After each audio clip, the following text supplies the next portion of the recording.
El banco bajo el naranjo. Inspirado en hechos reales. Había una vez un niño llamado Mateo, de 8 años, que pasaba todos los veranos en la casa de campo de su abuelo Tomás. Era una casa sencilla, con olor a pan tostado y tierra húmeda, y un gran naranjo en el patio trasero, al lado de un viejo banco de madera. Ese banco era su lugar secreto. Aquí se sienta el tiempo, decía el abuelo, mientras pelaba una naranja con las manos ásperas y lentas. Y cuando el tiempo se sienta, uno puede escucharlo. Mateo no entendía del todo, pero le encantaba imaginar que el tiempo era un viejito invisible, que se sentaba con ellos a contar historias.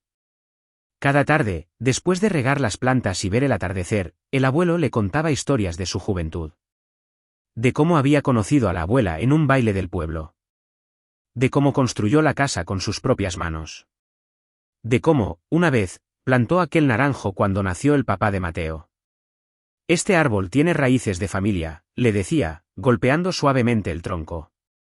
Una tarde, Mateo llegó corriendo al banco con un dibujo que había hecho para su abuelo. Era un retrato de los dos sentados bajo el naranjo. Pero ese día, el abuelo no estaba en el banco. Estaba en su sillón, más cansado de lo normal. Hoy no puedo salir, hijo, dijo con una voz suave, como el susurro del viento entre las hojas. Mateo sintió un nudo en el estómago. Por primera vez, el banco se quedó vacío. Los días pasaron, y el abuelo se fue apagando, como una vela que ya dio todo su calor. Mateo no entendía por qué los adultos lloraban en silencio. No entendía por qué la habitación del abuelo estaba tan silenciosa. Un domingo de otoño, su mamá lo tomó de la mano. Tu abuelo se fue, Mateo, dijo con voz quebrada.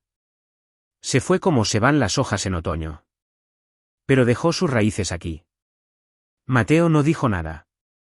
Solo salió al jardín y se sentó en el banco, bajo el naranjo.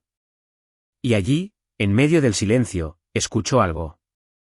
Un susurro leve entre las ramas. Como una risa vieja. Como un cuento que empezaba de nuevo. Desde ese día, Mateo siguió yendo al banco cada tarde.